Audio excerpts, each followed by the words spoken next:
Hello, everyone. Tonight, we're stepping into a ballroom where the chandeliers are blazing, the champagne is flowing, and everything looks like it's been staged for a magazine spread, right up until one small clumsy moment tilts the whole picture. Here's a quick reality check. If you think the cost of a dress always matches the cost of someone's dignity, you might not survive the first toast. So before you get too comfortable, take a moment to like the video and subscribe, but only if you truly enjoy what I create here. Tell me where you're listening from and what time it is there. Now turn off the lights, maybe switch on a fan for a soft background hum, and let's begin tonight's journey. It was Daniel's wedding day. My son and I had already promised myself I'd stay in the background. This was his and Chloe's moment, not mine. The room was all warm golds and soft music waiters gliding between tables with practiced precision. I was holding a glass of red wine, my one indulgence for the night, when someone brushed past my chair just a little too quickly. The next second felt like it was in slow motion, my hand tipping the liquid arcing out and a splash of deep burgundy blooming across the pale silver of a gown that looked like it belonged behind museum glass. The woman wearing it froze. Chloe's mother, Vivian, turned her head toward me, her face a study in perfect stillness. Only her eyes moved, narrowing just enough to send a chill through me. Quirky fact. There are moments in life when the sound of 100 conversations fades and all you can hear is your own heartbeat. Joke one, unfortunately, that heartbeat never slows down in time to save you. Oh my goodness, I'm so sorry, I stammered, grabbing the nearest napkin. Please don't, she said crisply, lifting the fabric away from her body as though my touch might make it worse. It's fine. The kind of fine that means exactly the opposite. And just like that, I felt the warmth of the room drop a few degrees. Vivian stood there, dabbing delicately at the gown with a cocktail napkin like it was made of spun glass. The waiter, clearly terrified, offered to take it for cleaning, but she waved him off with a gracious smile that didn't quite reach her eyes. Old age wisdom. When someone says, "Don't worry about it," but their jaw is tight enough to crack a tooth, they are in fact worrying about it deeply. Chloe appeared almost instantly, as if the scent of trouble had carried her across the dance floor. Her eyes darted from the dress to me, then back again. "Oh," she said softly, too softly. "Mom, your gown." "I know," Vivian replied, patting Chloe's hand. "Accidents happen," but the emphasis on accidents had a sharp little edge. Chloe turned to me, her smile polite and brittle. "Margaret, maybe you should take a little break. Sit down." Quirky fact, sometimes being told to sit down has nothing to do with rest and everything to do with removal. Joke one, it's the genteel cousin of being asked to leave the room. I nodded, retreating to my seat. Across the table, two guests suddenly found their phones fascinating. The conversation shifted into a strange half volume, like everyone was pretending nothing had happened, while replaying the moment in their heads. From the head table, Daniel glanced over his brows, knitting for a second before Chloe touched his arm and whispered something. He nodded, but his gaze lingered on me just long enough for me to know he'd registered it. Academic debate phrase. Social temperature modulation. The unspoken collective adjustment of behavior after a public misstep. The music swelled again, but to me, the air felt thinner. I realized that from this point on, every move I made would be under a quiet spotlight and not the flattering kind. I stayed in my chair, hands folded in my lap, while the reception carried on like a play I was suddenly watching instead of performing in. Old age wisdom, when people decide you're the evening's cautionary tale, even the waitstaff start avoiding eye contact. From across the room, Chloe took the microphone for her speech. She began with all the usual pleasantries. Gratitude to family, a few sweet lines about Daniel, then her tone shifted. "And of course," she said with a light laugh, "weddings are full of surprises. Sometimes you gain a new spouse, and sometimes your mother's couture gown gains a little extra color, Laughter rippled through the room, the polite kind, but several pairs of eyes flicked in my direction. Quirky fact: a joke told to the whole room can feel like a private knife. Joke 1, and you don't get to pick whether you're the punchline. I forced a small smile, though my cheeks felt hot. Vivian nodded graciously at the head table as if she were in on the joke. I wondered if she realized how much of the spotlight Chloe had just turned toward her and away from the marriage itself. Academic debate phrase: public reframing of an incident to reinforce social hierarchy. She turned a spill into a story and the story into a subtle warning. As dessert arrived, I found my fork heavy in my hand. The chocolate torte was perfect, but it tasted like nothing. At my table, conversation stayed firmly away from me, circling instead around vacation plans and the band's set list. When Daniel made his way over later, it was only for a brief hug and a having fun, "Mom." His eyes searched mine for something, maybe reassurance, maybe an explanation, before he was pulled back toward the dance floor. Quirky fact: some questions aren't meant to be answered. They're meant to check the weather between you. Joke 2. And my forecast was cloudy with a chance of frost. The band eased into a Motown medley, and the dance floor felt like a tide coming in sequins and satin, moving in warm currents while I sat on the shoreline of my little round table. Old age wisdom: when a room decides your radius, you'll feel it like an invisible fence. No zap. Just a suggestion that you shouldn't wander. I took a sip of water and folded my napkin into a neat square, then a smaller square, as if order could be measured in corners. The two seats beside me had become mysteriously vacant, their former occupants now finding old friends across the ballroom. A waiter approached, then made a mid-air course correction that would have impressed an air traffic controller. Quirky fact: service staff have the best social radar if someone's radioactive. They sense it before anyone else. Joke 1: some restaurants should hand out Geiger counters with the bread basket. I stood to stretch and drifted toward the edge of the room, near a row of towering palms that looked too glossy to be real. The florist had gone for tropics meets palace. The effect was part paradise, part jungle audition.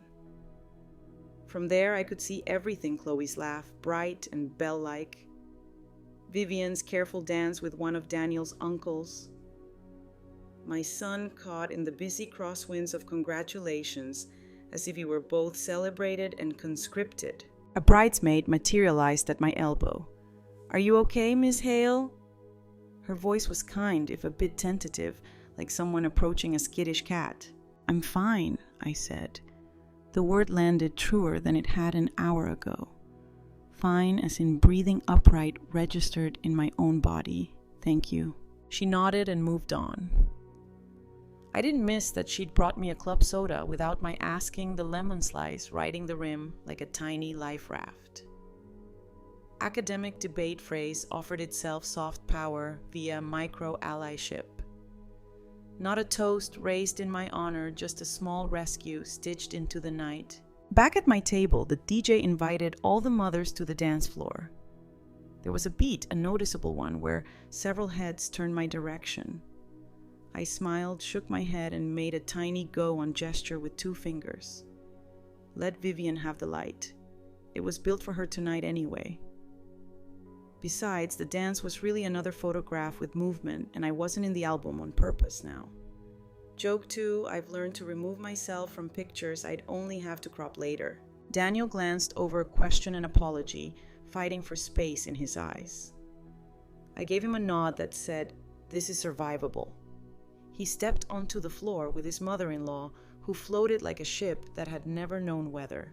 At the bar, I ordered ginger ale and made friends with the bartender by asking how the night was going, not just what he had on tap.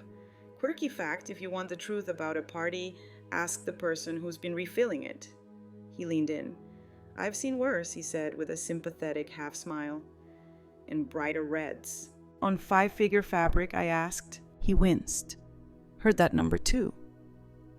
I also heard the woman in the silver dress tell the cleaner she'd handle it privately, which in my experience means it'll never be private again.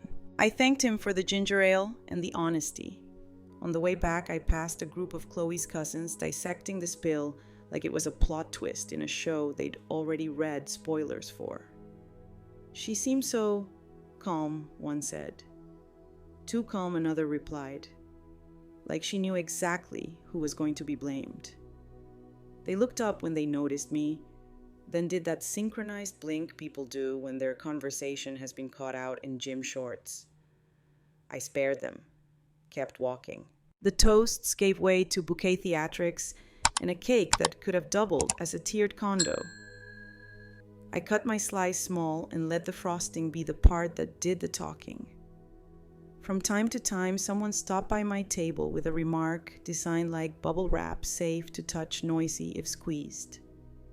Lovely evening. The band is great. You must be so proud. Yes, yes, and yes. All true, none sufficient. When the room tilted toward late, I slipped out to the corridor where the restrooms were lined up like well-behaved secrets.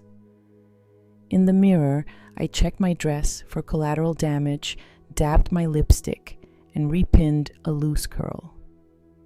The woman at the sink next to me, older, elegant, wearing the kind of pearls that are inherited rather than purchased, caught my eye in the glass. "It'll be a story next week," she said, "and a paragraph next month." Then a footnote, I offered. "And eventually a family myth," she said, smiling. "You'll get to decide whether it's cautionary or comic." She dried her hands and left me with the gift of perspective tucked between the paper towels. Back in the ballroom, the DJ announced the final set.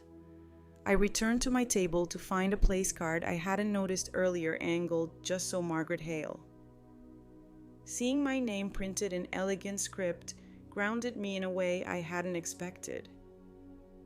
The seat wasn't a demotion, it was geography, and I know how to navigate. Old age wisdom when you can't change the map, learn the terrain, where the shadows fall, where the exits are, and which corners hold a breeze. Daniel found me then sliding into the chair vacated by a cousin with more stamina for dancing than diplomacy. He set his hands on the table like he was bracing himself. "Mom," he began, "are you—" "I'm all right," I said. "It was an accident.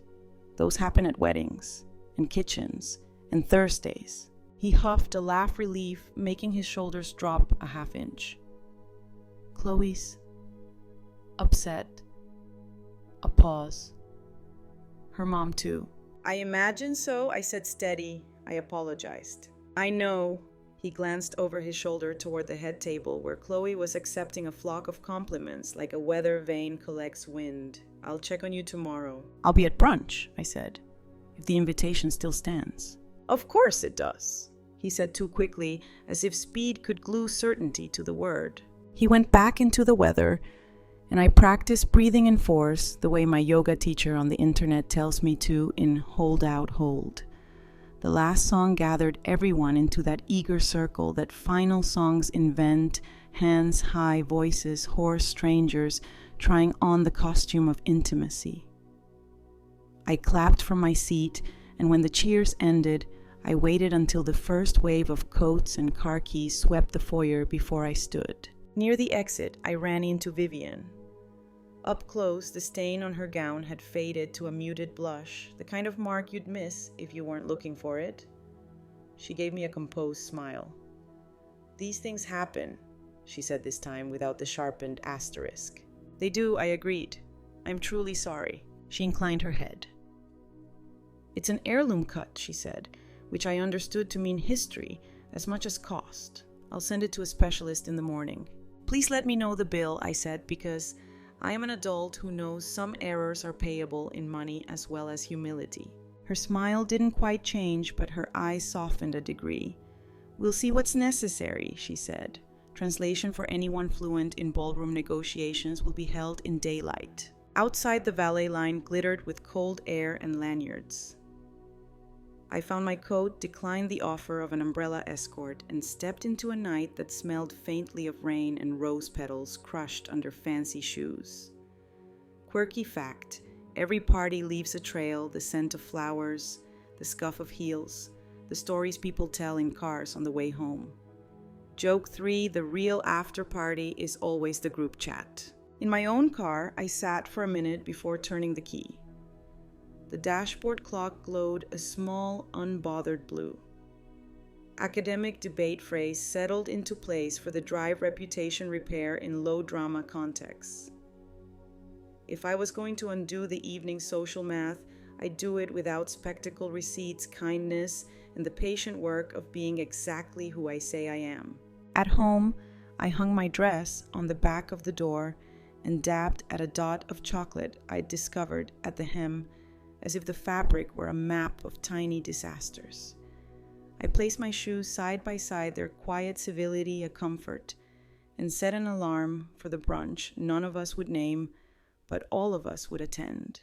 Before bed, I wrote a single line in my notebook. Tonight, I learned the difference between being seen and being watched. Then I turned out the light, not to hide, but to rest.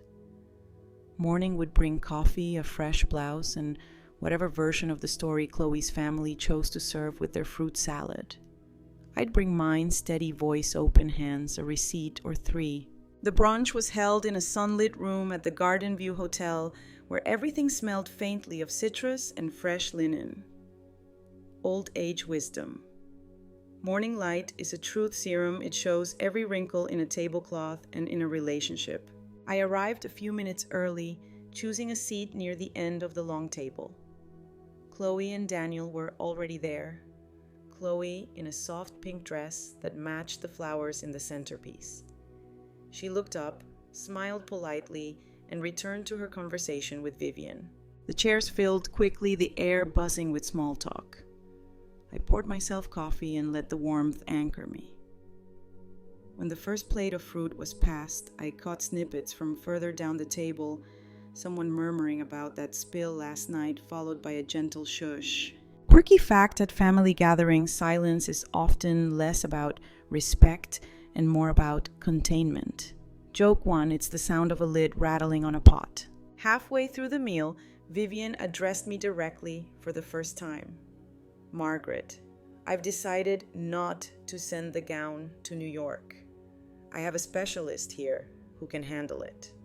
Her tone was neutral, but her gaze flicked to Chloe before settling back on me. I appreciate that, I said, matching her calm. Please do let me know the cost. Chloe jumped in, her voice smooth. Oh, Mom, it's fine. Really. We're just glad no one was hurt.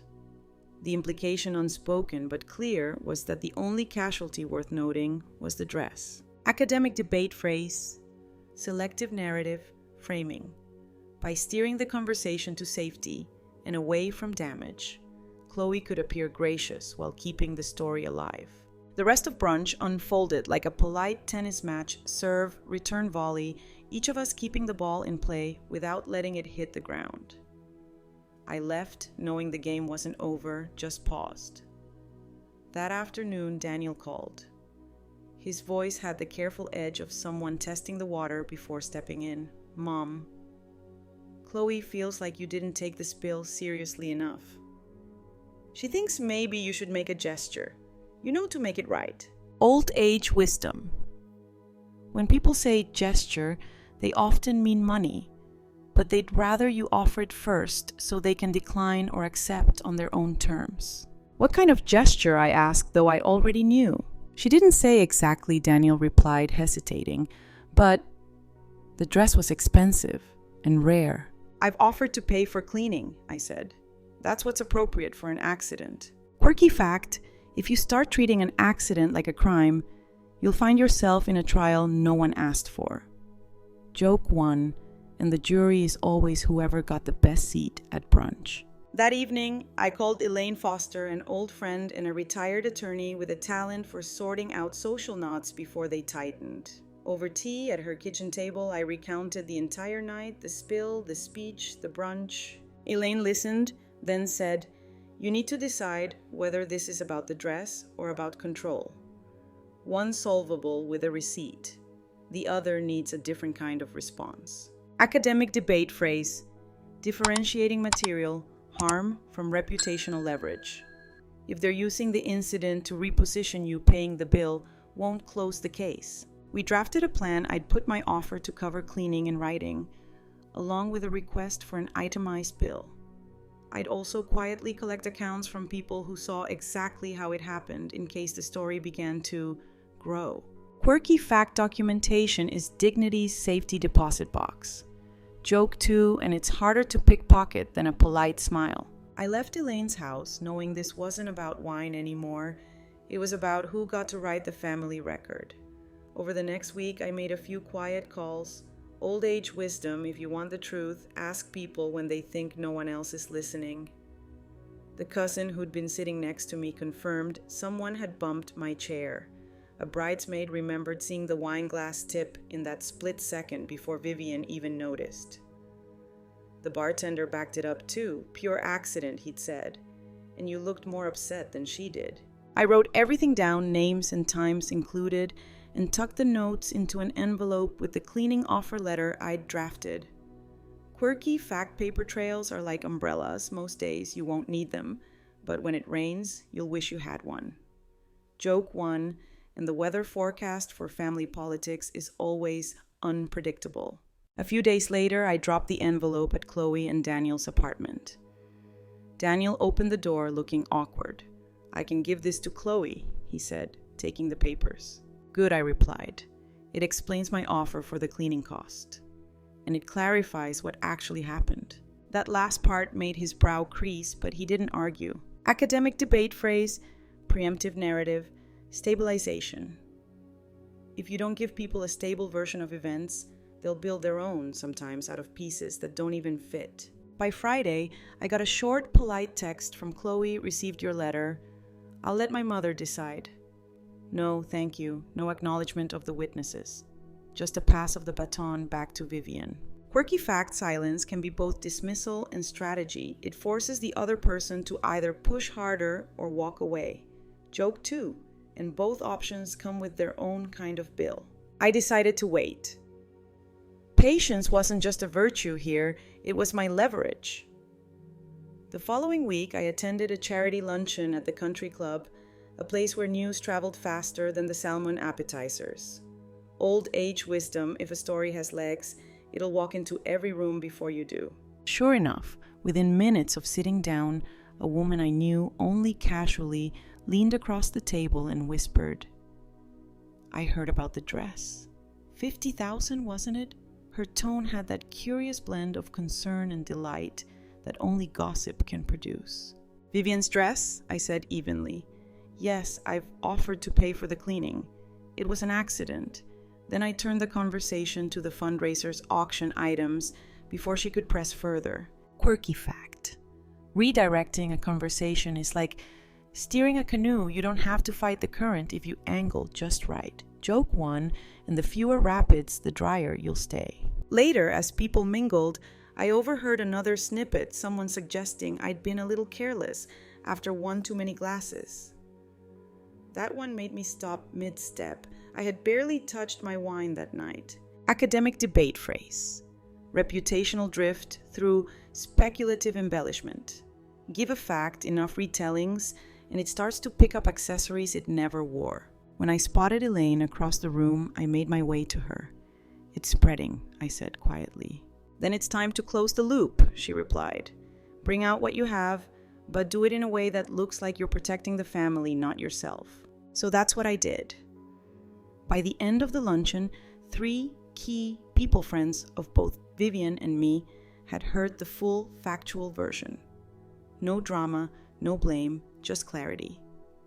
I could see the recalibration happening in real time. Quirky fact truth travels slower than gossip, but it leaves deeper footprints. Joke 2, and it doesn't trip over its own hem. By the next family gathering, a small dinner at Daniel and Chloe's, there was a different tone in the air. Old age wisdom: when people start second-guessing their own version of events, they greet you a little too brightly. Chloe was cordial, almost warm, and Vivian greeted me with a handshake that lingered just long enough to signal something. Whether it was truce or tactical pause, I couldn't tell. Daniel, though his eyes told me he'd been thinking. Over appetizers, he said quietly, "Mom, I talked to a few people from the wedding. Sounds like maybe it wasn't as bad as it got made out to be." "It was a spill," I said simply, "not a scandal." Quirky fact: when someone starts repeating your phrasing back to you, it means your version has found a home. Joke 1, and at least it's rent-free. Dinner passed without a single mention of the dress. Instead, conversation turned to vacation plans, a neighbor's new dog, and Chloe's latest work project. It felt almost normal if you didn't count the way Vivian occasionally glanced at me like she was checking the temperature. Academic debate phrase: perception, correction through social osmosis. Letting the right facts drift into the right ears until they settle as common knowledge. When dessert was served, Daniel leaned back and said, "You know, Mom, I think we should have you over more often." Chloe nodded, the smallest smile on her lips. I knew better than to declare victory, but I allowed myself to breathe a little easier. Quirky fact in family politics: survival isn't about winning outright. It's about still being in the room when the music changes. Joke 2, and knowing which chair to take when it stops. A month later, I received an invitation to a formal charity gala hosted by one of Chloe's friends.